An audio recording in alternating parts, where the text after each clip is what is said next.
Have you ever been told, forget everything you've learned at university? Well, got some good news for you. Everything's changing and universities are evolving according to the needs of parents, teachers, and of course, the students. Right now, our guest participating in our next discussion will explain what changes and reforms occurred during the events of 2020 and how the education process at universities will transform in the years to come.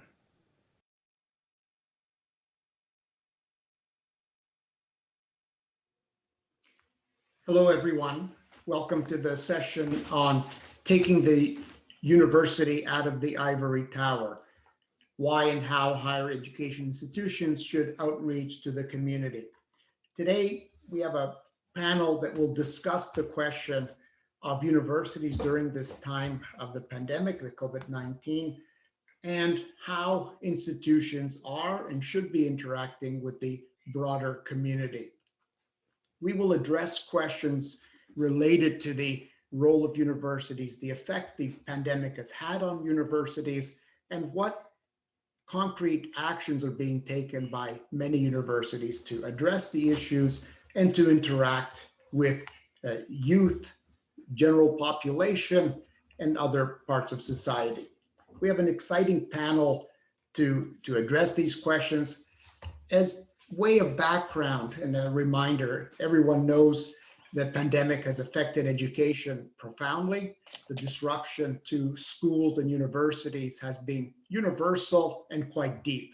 Starting just about a year ago, that many countries around the world went into lockdown, and this affected schools and universities as well. At the height, more than 90% of the world's students at school level and university were studying from home, hopefully connected to a teacher and to the materials.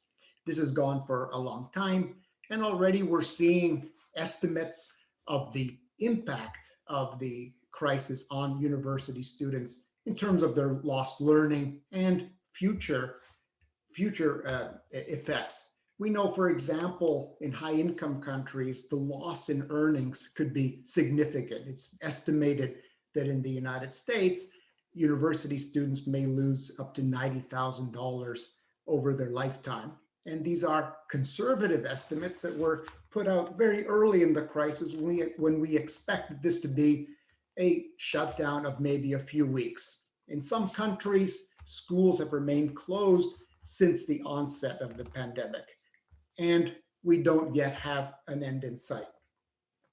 The other effect the crisis will have is on the continuity of people's education. Some people have had to disrupt their schooling, others are postponing decisions to go back to school, and there are reports suggesting that the enrollment in universities may decline. The viability of some universities has been questioned as well. So today we'll address some of these questions, but also universities' efforts to reach the community. Let me start with Francisco Marmolejo, education advisor to the Qatar Foundation and a world-renowned higher education expert. Francisco, welcome to the panel. Thank you. Let me start with you, Francisco. Has the pandemic forced universities to get out of the ivory tower, as it were, or are universities retrenching themselves, insulating themselves from the outside world? Thank you very much, Harry. I appreciate this kind invitation to participate at this event. And I think it's a topic of the most significant importance. Because as you properly described, the crisis basically took us by surprise in the entire higher education system in the world. I never imagined that, more than 200 million students were going to be, stopping going to a college. And as you described, unfortunately, the transition to the non-face-to-face teaching learning has affected, affected quite significantly. In fact, at this point, it is estimated that about still 40% of the students globally in higher education are not being able to continue any form of education. So as you mentioned, so that the long-term impact is quite significant. Now, there are, for sure, the pandemic has resulted in a number of actions from institutions. You find those who unfortunately isolated themselves. In fact, today, there are countries in which their entire higher education system has been stopped for working for an entire year. And in those cases, basically, the attitude has been, let's wait the thunderstorm to go over, and then let's see what we can do when we come back. Now, you have the case of many more institutions as well who really acted quickly, first of all, in trying to continue some kind of education. And of course, very quickly, we learned as well that, the transition to virtual, even though it resolves a short-term problem, it is not the panacea. In fact, there are a number of interesting findings in the research that is being done about it, showing that, students are not as motivated as we could imagine. Teachers are also highly stressed. They had to acquire many skills in the very short term. And of course, there are challenges associated with assessment of learning of students. And of course, a significant challenge that institutions of higher education are facing now in terms of the financial implications of the closure of those institutions. And of course, you have the case of institutions who very proactively have been trying to not only to continue the teaching, learning, and the research, but more important, to connect, to outreach to the community. And there are some remarkable cases of institutions in some parts of the world, which, for instance, quickly started to work with government in dealing with the pandemic, in establishing, testing sites, now vaccination sites, in establishing information systems for the community, recognizing that they seem to have more credibility than other institutions, sometimes even government. And of course, you find the case of institutions that have decided to pay attention to what happens in the previous levels of education. And I'm sure that Fernando can explain about that in more detail, but you find some encouraging developments on that. So in summary, Harry, I believe that this pandemic has teaching us many things. First of all, that we were not prepared for that. Secondly, that our operational environment in higher education is much more fragile than we could imagine. As I mentioned before, that the online education is a short-term solution, but it's not the panacea. Also, we have learned that we need new type of leadership in higher education, much more proactive and ready to disrupt and ready to take this as an opportunity. And also, we have learned that many of the problems that we were facing in higher education in the past still are there. They will not go away. And in fact, unfortunately, will become much more exacerbated in the future. But the last thing that we have learned, which is the one that it gives me hope, is that we have learned that many of the assumptions that we had about higher education, the traditional higher education, the prestigious higher education, the Ivory Tower higher education, that many of those assumptions are debatable, and that we have to take the opportunity to challenge those assumptions in order to think about a renewed higher education for the new normal. Thank you, Francisco. Let me turn to Fernando on precisely this last point that you mentioned on the Ivory Tower, and that it isn't insulating itself. So Fernando, can you, and let me introduce you, a professor and director of the Global Education Initiative at Harvard University. Welcome, Fernando. Let me ask you, precisely on the last point that Francisco made, that universities aren't necessarily in an ivory tower, they are reaching out. Can you give us more examples of how universities have reached out? I will be glad to, but let me first thank you, Harry, for your own leadership and the Rurbayev Foundation for bringing us together, because I think this convening is an example of a world in which old forms of power and influence exercised by existing hierarchical organizations are being replaced by new forms of power of organizations, network through society, building together different institutions to collaborate in finding solutions to adaptive challenges, which is exactly what this forum is doing. Now, on to universities. Universities definitely have much to offer the world in facing new adaptive challenges, whether those are a pandemic, addressing poverty, or climate change.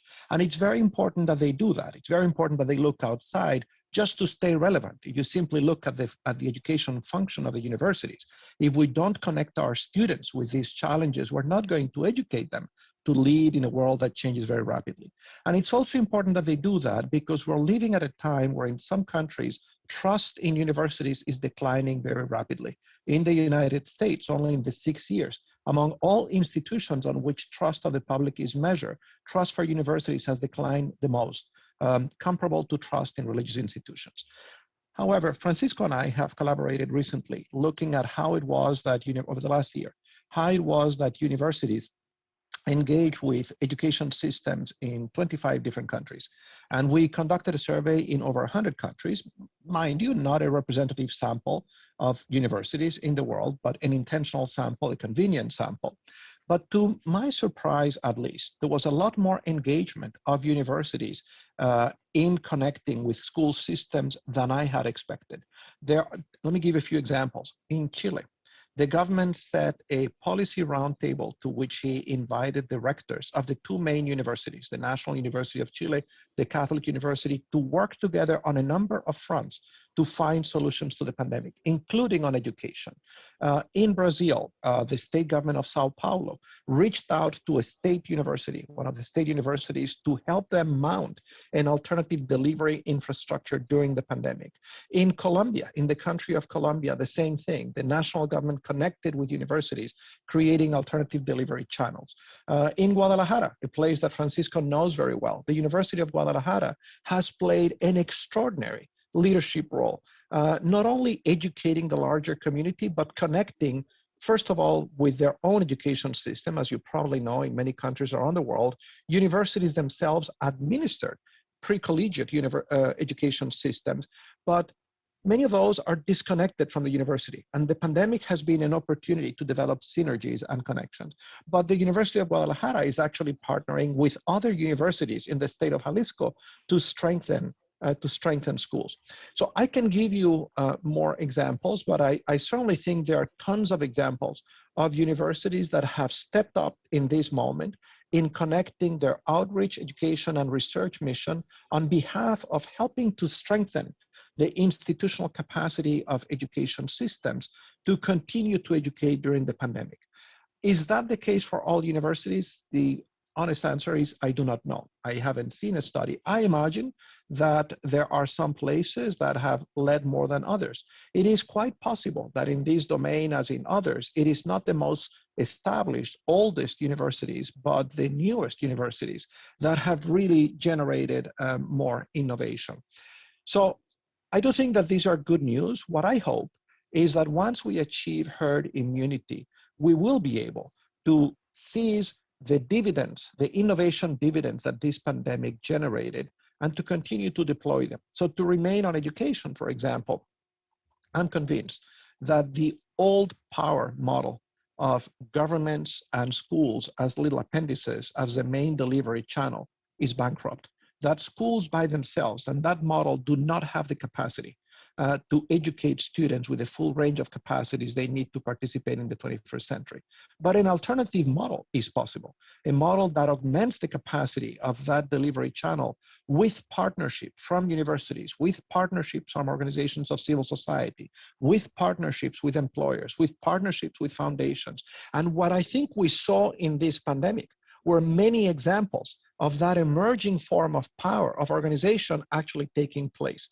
I hope we will not abandon that, and we will continue to seize, to leverage the benefits of that power, because I think that where we have seen innovation that has been successful or somewhat successful is where we have done that.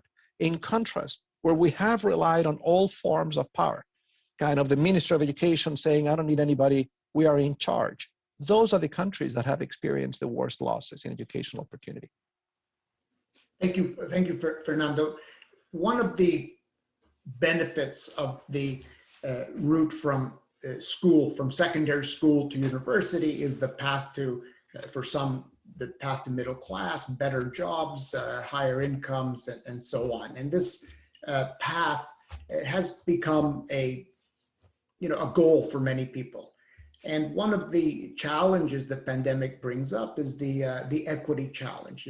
Education was described as the great equalizer. We're now seeing evidence that perhaps it's not as great as was believed. Let me bring in Lucia Brakovic, our education specialist, the World Bank, focusing on Croatia. Let me ask you directly, Lucia, in Europe and Central Asia, are the challenges related to equity in higher education more visible now as a result of the pandemic? Thank you, Harry. Yes, exactly. So the experience of institutional closures due to the pandemic and the transition to online learning has disproportionately affected disadvantaged students, as we know. So these student populations, and those include students of lower socioeconomic status, minorities, refugees, students with learning disabilities, and so on, they were often faced with a lack of access to the technology that was necessary for participation in online learning, but they also had very limited or no access to campus services. And for many of these students, for example, dormitories constitute their primary residence, and campus facilities secure their meals, their healthcare, support services, also including academic and mental health counseling. So generally, when we look at the life on campus, it actually provides these students with the necessary preconditions to focus on their academic commitments. And without this consistent access during the pandemic, the coordinated guidance, these most vulnerable students are unfortunately very likely to fall out of the tertiary education. Also, the disparities in access and retention are likely to increase even further during the pandemic, but also in the post-COVID era. So these students and their families will also become severely constrained by financial situation in the middle of this economic global downturn. So specific targeted national and institutional funding policies actually can become crucial levers for increasing enrollment and attainment among these students in the post-COVID era. And here I would like to also maybe guide you through several recommendations that we came up with in our World Bank COVID response note for tertiary education for ECA. So we can emphasize here that it is important to continue with the consistent provision of devices and of internet access to these students in need. As I mentioned, many of them only have still sporadic access to internet technology, and it's not easy for them to adequately participate in online learning. Additionally, a large proportion of such students also share all these devices with their multiple family members. So it is important for institutions to reach out and try to ensure that they receive the adequate support. Next, it is important to continue providing, as I mentioned, the comprehensive support services and secure, if it is possible, accommodation and food services for the students on campus. So we know from experience that accessibility of these services can actually significantly lower the potential risk of the dropout. As my colleague mentioned previously, it is also important to coordinate measures and partnerships between tertiary and secondary education sectors. For example, supporting the university entrance exams, because we know that the pandemic already has and will have even worse adverse effects on the pipeline of students into the tertiary education. So unfortunately, many of these students have already dropped out in their final year of secondary education due to the strain of the crisis. Another thing is very important to continue assessing the adequacy of the financial support provision for these students. So we have here examples of several countries that introduced the measures for low-income students during the pandemic.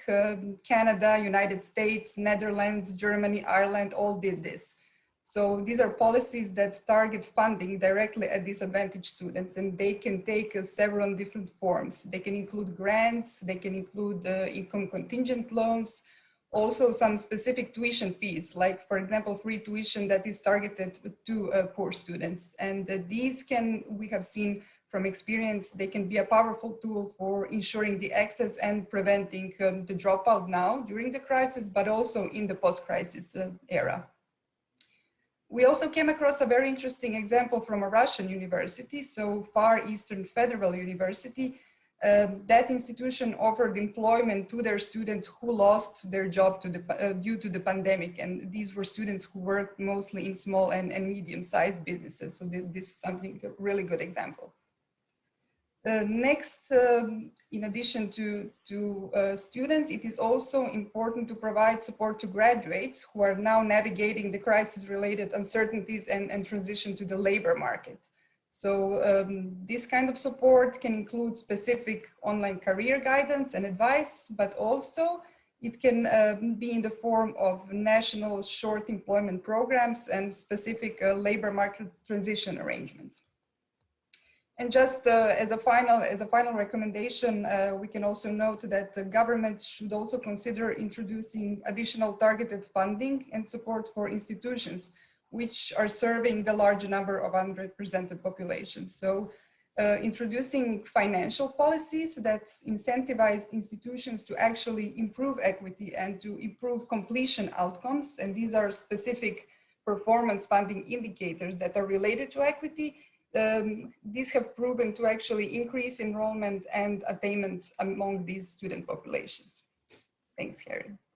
Thanks, Lucia. I'm going to come back to the question of financial support, and it'll be a question to all of you related to the crisis that we're undertaking. And I noticed that in many of the excellent recommendations that Lucia mentioned, they do call for public support. And during this pandemic, we are calling on government support for many things. So I want to come back to this. So, but before that, let me introduce the fourth panelist, Denis Nikolaev, education specialist, World Bank, our focal point on higher education in Russia. And the question to you, Denis, is that we heard earlier Francisco mention that higher education is seen as a way to improve someone's life chances. It's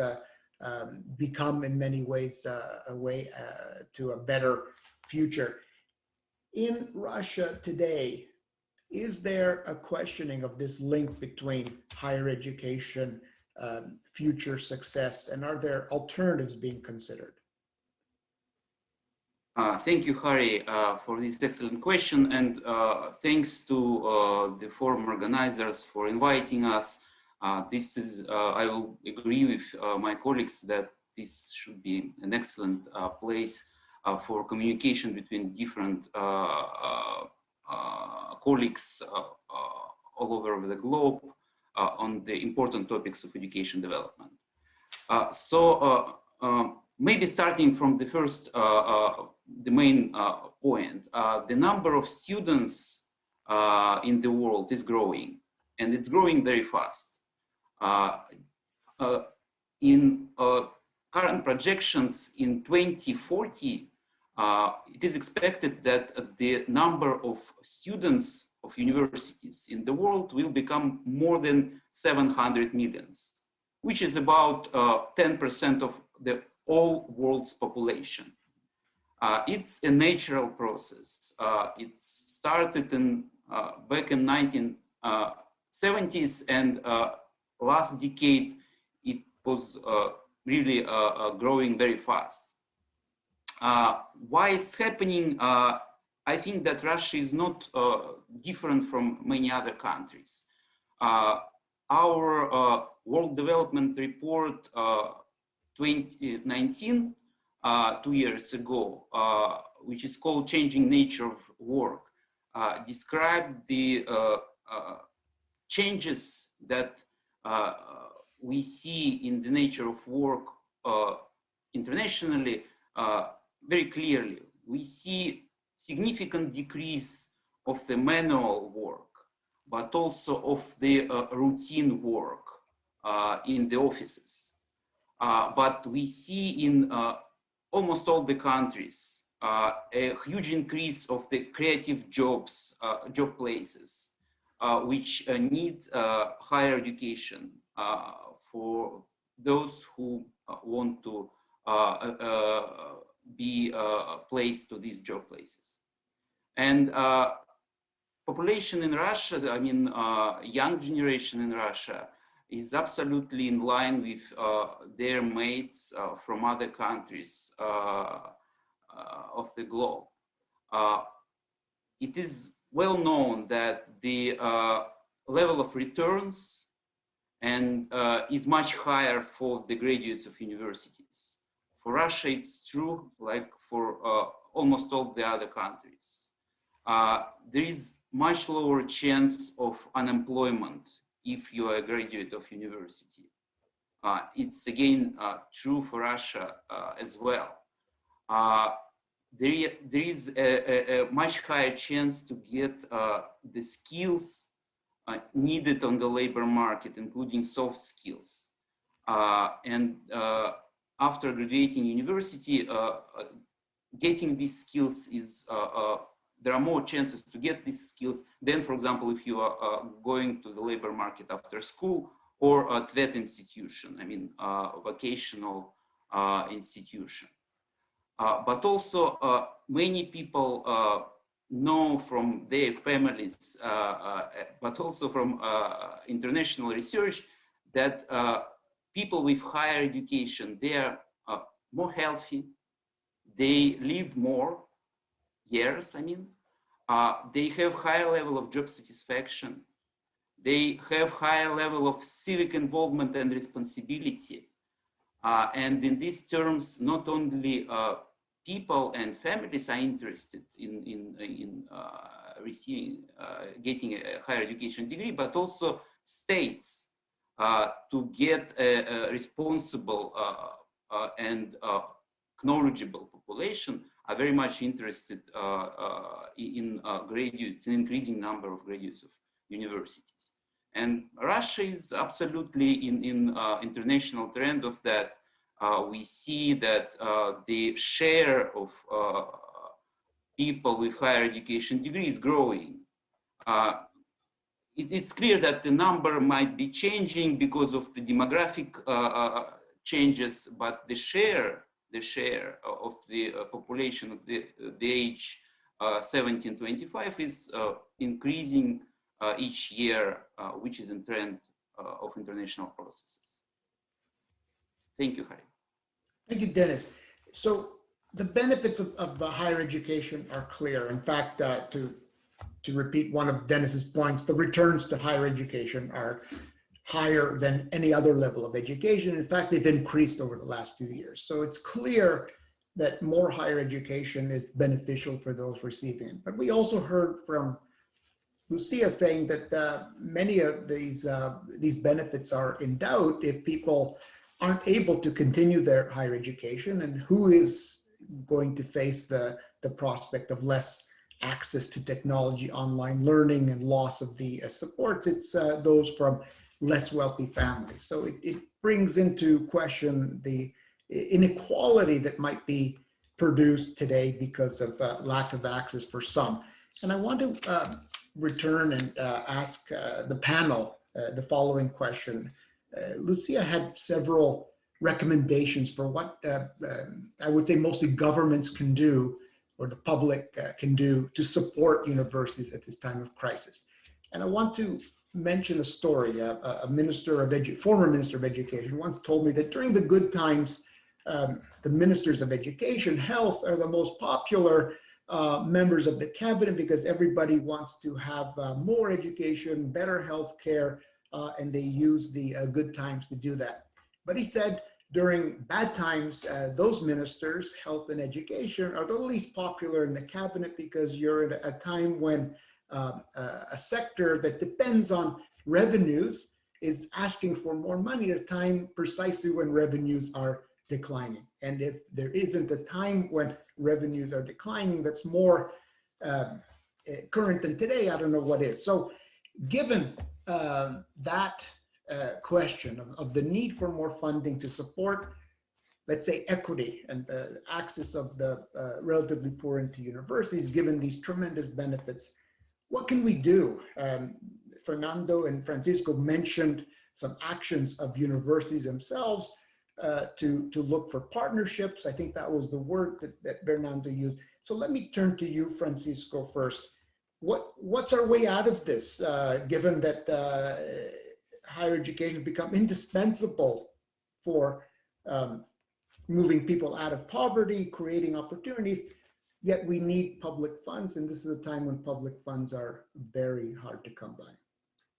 Yeah, first I like to say, Harry, that I appreciate you mentioned about the challenge, because I fully agree. Unfortunately, sometimes it looks like higher education, it is not becoming the greatest equalizer. That it probably sometimes it looks like it is the opposite, especially in cases, in countries in which still, equality of opportunities in access to higher education is a challenge.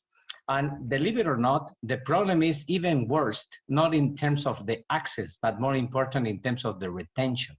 We find many countries, especially during the crisis, we are seeing that, in which the dropout rates in higher education are even much higher than they used to be. So I think our challenge in general in higher education, how do we go from what I refer to as a vicious triangle to a virtuous triangle? The one in which we allow for more people to having the opportunity to have access to higher education. Secondly, to make sure that students come and stay. Third, that students learn something relevant. And then fourth, that they will leave on time. Because even if they stay longer, that's another inefficiency that at the end of the day is gonna be affecting all of us. So I think in order to achieve that, that requires, of course, a sort of a concerted effort among different partners. Now, for instance, we have learned during the pandemic that beyond what we used to believe, it is possible to have good education if we combine, the presential with the non-presential. And of course, that becomes a significant opportunity in terms of reaching more to students that probably we were not able to reach before. So this is an excellent way to do that. Secondly, if we work with the previous levels of education, if we develop much more adequate synergies of the pathways of the students from previous levels of education to university, most likely we are gonna be able to allow more students to be properly prepared in order to be the kind of students that we want to have in higher education. So this is another way in which that can be done.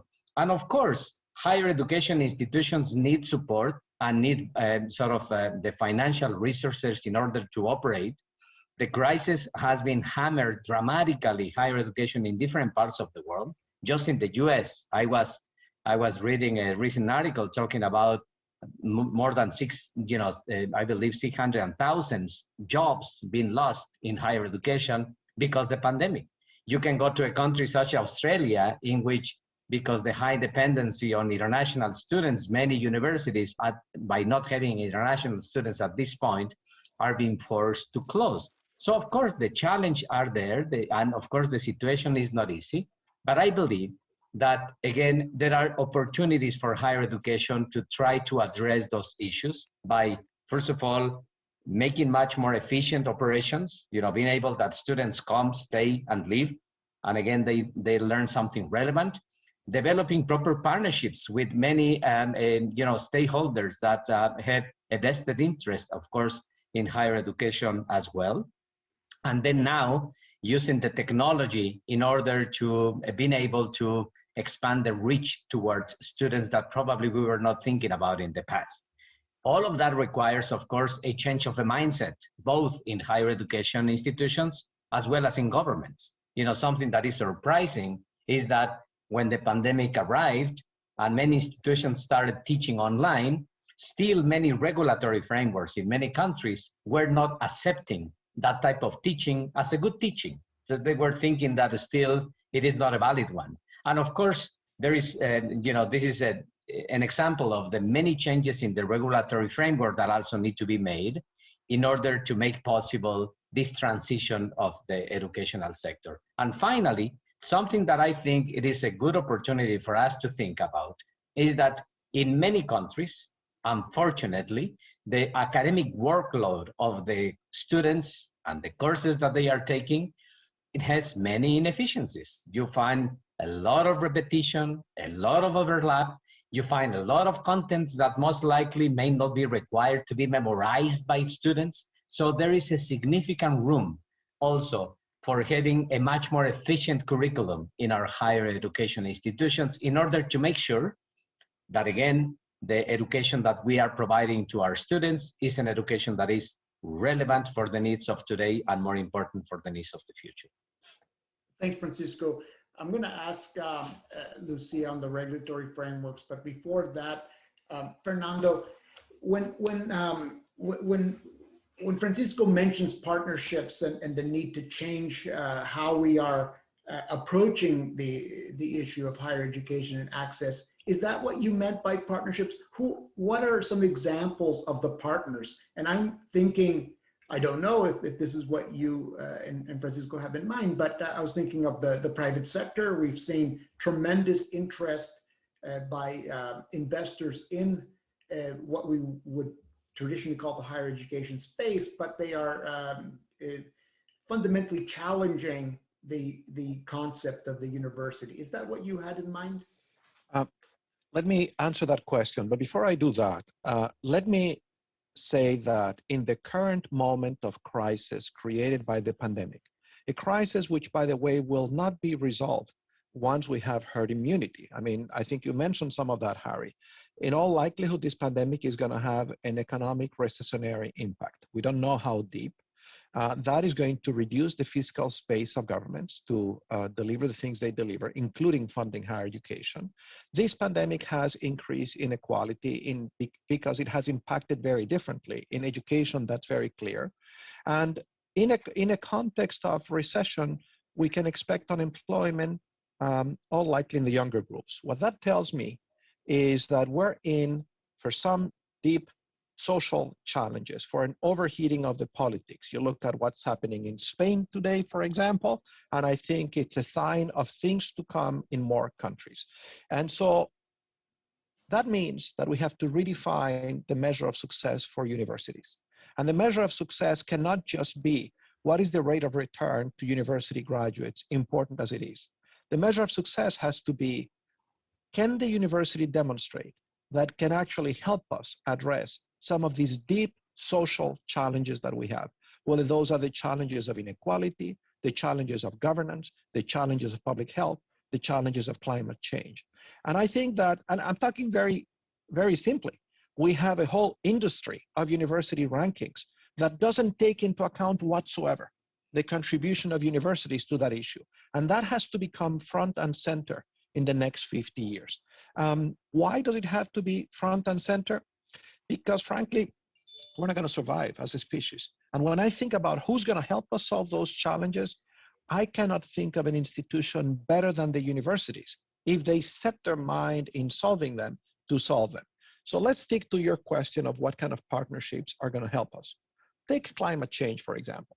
Climate change requires actions on many fronts, certainly a lot more than individuals recycling their trash. It requires reinventing cities. It requires reinventing a circular economy. It requires regulatory changes in governments, and it requires changes in industries. Universities absolutely have a capacity to generate ideas, products, services, and technologies to help us do that. Are they doing that at present? Not enough. If we could mobilize the more than 30,000 universities around the world in doing that, we could in short order achieve that. Let me give you one example. One of the things that needs to happen to produce the changes that can help us adapt, mitigate, and revert climate change is that a lot more people need to be educated to gain the skills that can help us do that. And that means not just in universities, because as we know, only a small percentage of the population goes to universities. That needs to happen in elementary and secondary schools. Now, elementary and secondary schools alone do not have the capacity. The teachers don't have the knowledge to be able to deliver an effective curriculum. But they can do that in partnership with universities if universities said, this is absolutely our business. So to go back to your question, I think that there is a whole range of partnerships that universities can develop. For example, partnerships with school systems, partnership with public school systems and with education networks to make sure that the curriculum that is being taught in schools is highly relevant, highly effective, and that teachers have the capacities, the skills, and are assisted by technologies to augment their capacity. Are universities doing that? Yes, as I mentioned in my previous answer, there are very good examples of universities doing that. Is every university in the world doing that? Probably not. There are probably many universities who think that's none of our business. We have enough with our own challenges. We have enough problems educating our own students. But as Francisco said, if you don't engage the university in solving those problems, you're not going to educate your students with the skills they need to lead at this moment. And so to go back to the question of the metrics of success, I do think that we need to start developing much more robust metrics of what social impact means. Universities should be very proud and very intentional in preparing people for effective civic engagement, in preparing people for public sector roles. Because if there is one thing we're going to need, is good government. We have seen in the United States the huge difference that a very incompetent federal administration and the past administration caused in producing 500 million people, 500,000 people who died in this pandemic. So does it make a difference to have capable governments? Yes. Where are those people educated? In universities. It's time, and now, are those people the highest earners? No. So from a point of view of individual rates of return, that doesn't look like a huge success. But from a point of view of social impact, I cannot imagine a better success. Do societies need qualified teachers? Yes. Are teachers the highest wage earners in societies? Not in most societies. Should universities be proud to producing really capable teachers who can advance a very good science curriculum, a very good curriculum that produces the innovators that societies need? Absolutely. So I think that universities are going to have to build a whole range of partnerships. But most importantly, the one thing that I think a convening like this one could achieve, and the organizations represented here and others could achieve, is to begin a conversation about how do we measure success in universities. To a great extent, success is measured still today by how many people we exclude, not by how many people we include, and by whether we publish in journals that have a high impact, which has no connection to social relevance. It's basically how difficult is it to publish in those journals. And as long as those are the metrics of success, universities are going to find it very difficult to answer those who say, in a context of huge inequality, why do we spend so much money on a very small group of individuals on elite institutions? Sadly, we're living in a time where a new populist movement, nationalist movement, is basically questioning the value of expertise, the value of science, and the value of anything that is perceived as an elite institution, which includes universities. I say sadly because I think that movement is going to lead us back to the Middle Ages. And universities have a lot to do in demonstrating and advocating for the value of science, but they're going to be able to do that if they show that they care a lot more about the rest of society than about the people that are within the university walls. Thanks, Fernando. I like your idea of looking beyond the rankings, the research and the individual gains to higher education for measuring success. But I do want to mention again the need for resources, because we've heard recently in Canada, one university has declared bankruptcy. We're hearing of many private institutions around the world closing their doors once and for all. And there's still the need to address Lucia's list of supports that universities need. And we've all mentioned the coming recession and the lack of fiscal funds for this. So what role for the private sector? Open question. Let me go to Lucia. In these ideas that Francisco mentioned, one of the concerns he has is the regulatory frameworks that don't recognize the need to change the way we teach. Are we seeing in Europe and Central Asia, the region that you cover, the same thing happening, or are there any bright spots? Lucia. Thank you, Harry.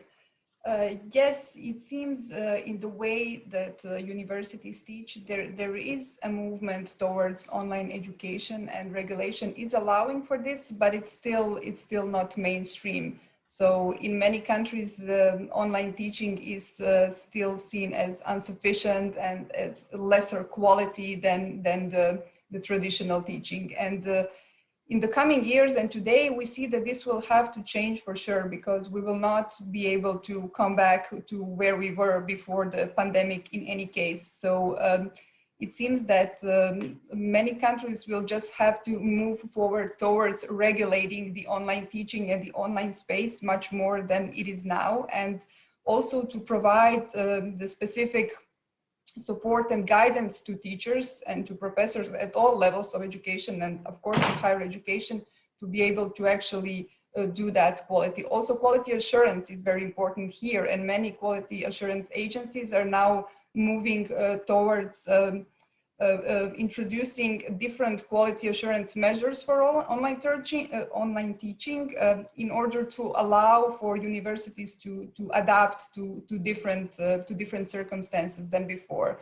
So this is something that Europe has been pretty good in doing, but there are also many countries who are there is still a long way to go, especially in countries in Central Asia as well. So this will have to be a concentrated effort by the government. It will not happen by itself, but this is something that will need specific attention to if we want to have quality online education in the future, and also blended models, which will probably be the future of education. Once the pandemic is over, we'll probably have a portion of online teaching and portion of face teaching. So this will have to somehow be blended in together in order to provide high quality teaching as well. I think, I'm not sure if I addressed your question exactly, Harry, but. You did, but it raises another question. I think a generous interpretation of your answer would be that there is movement towards recognizing the new reality. A less generous interpretation would be that it's too slow. And what I'm thinking is that the market hasn't slowed down, and we're seeing challenges to the traditional university. Investments in ed tech have targeted what we would call the higher education space. They had already targeted higher education. I think right now, with some of the things that all of you are saying, I would see tremendous openings for challenges. And this, on the one hand, will broaden the list of partners, stakeholders to work with in one sense, but also challenges the power structure, and could create, perhaps in many cases, better opportunities, more opportunities for people, but it could also lead to inequalities if the access isn't there. So, Dennis, are we seeing any movements like this in Russia? Lucia mentioned a very interesting example of a university that was employing graduates during the lockdown. Can you give us other ideas of extending the partnership in Russia? Thank you, Harry. Yes, the example of Far East University that provided job places for their students that lost their job during the pandemic is not unique. There are many others.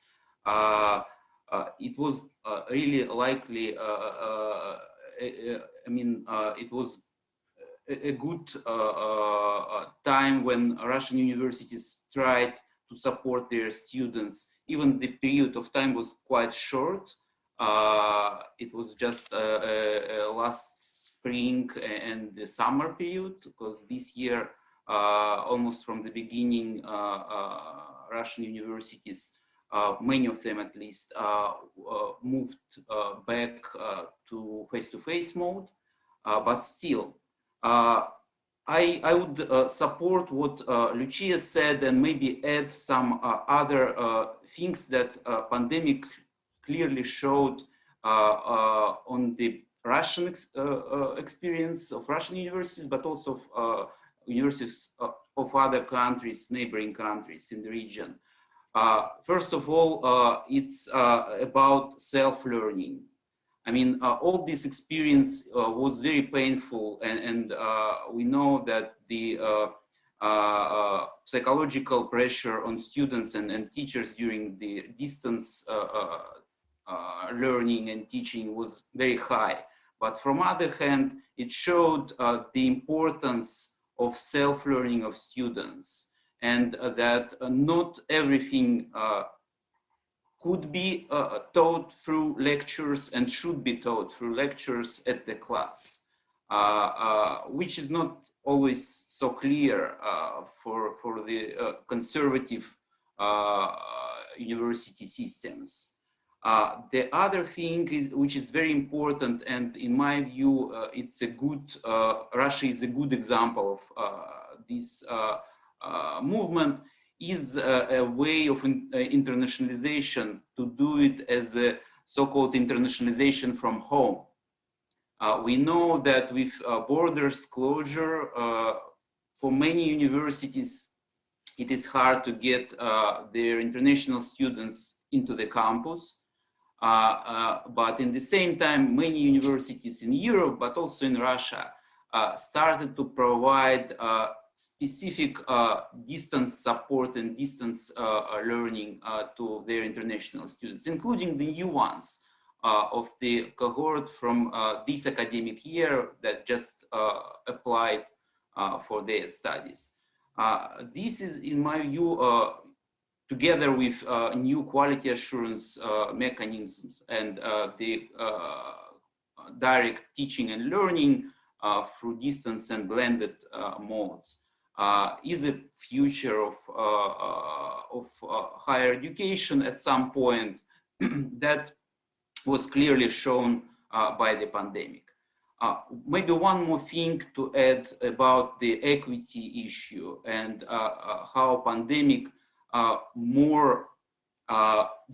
made more visible some challenges to the equity, at least for Russia and neighboring country that inherited the Soviet heritage of merit-based entrance exams.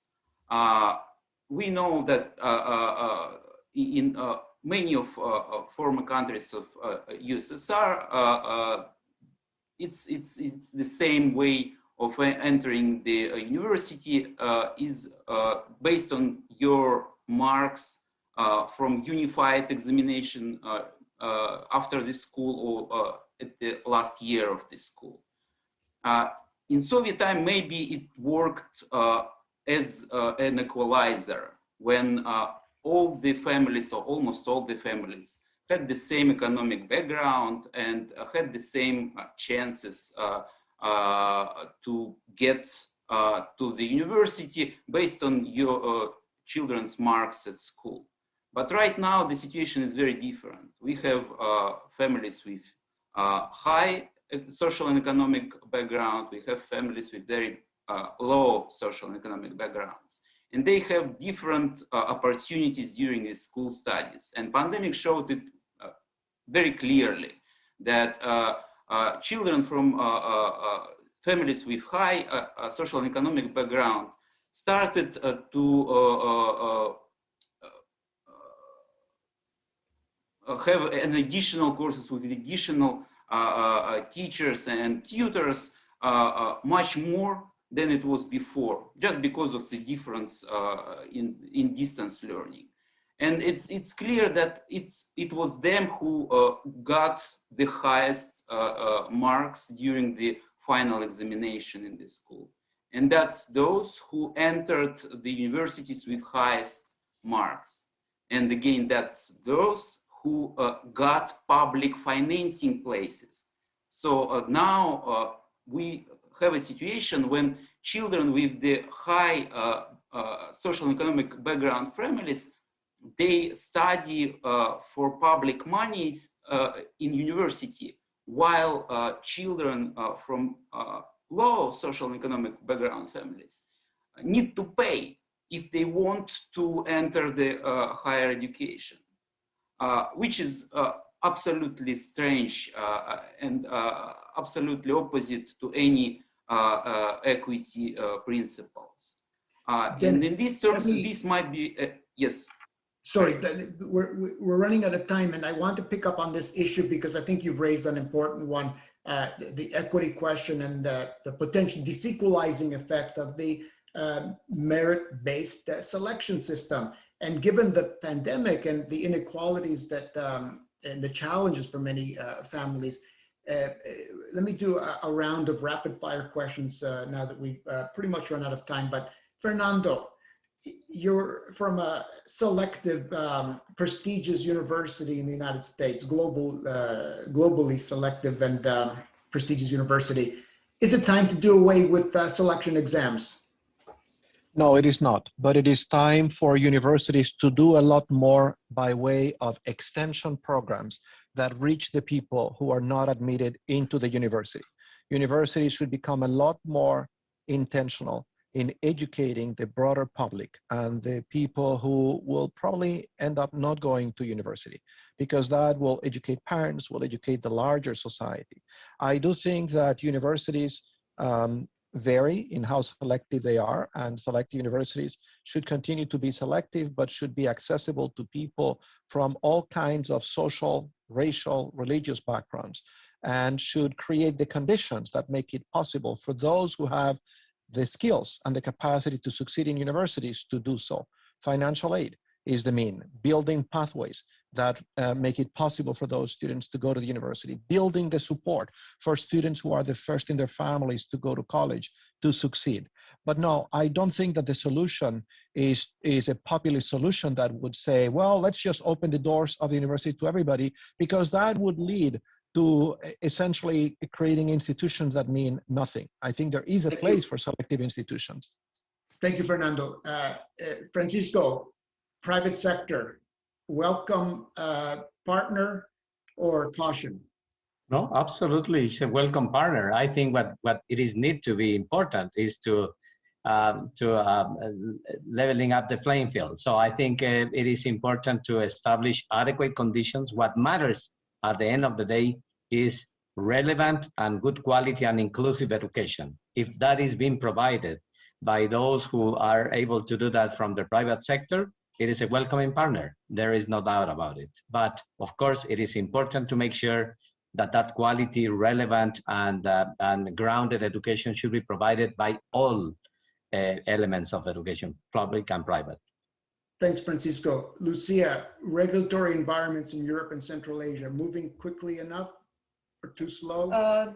They are moving. We cannot say they're not, but they could be moving faster, that's for sure, and allowing for more agility in terms of quality assurance would definitely help governments move forward, and institutional also arrangements need to be moved forward faster, so the institutions can enhance their internal quality assurance and to be able to assess the online education, but also the blended system, so they can move more quickly into the new realities and in a quality way. Dennis, last word. What's the most important thing we can do to extend opportunities for those that might miss out on their education due to the pandemic? The quick answer is coming back to the first part of our discussion.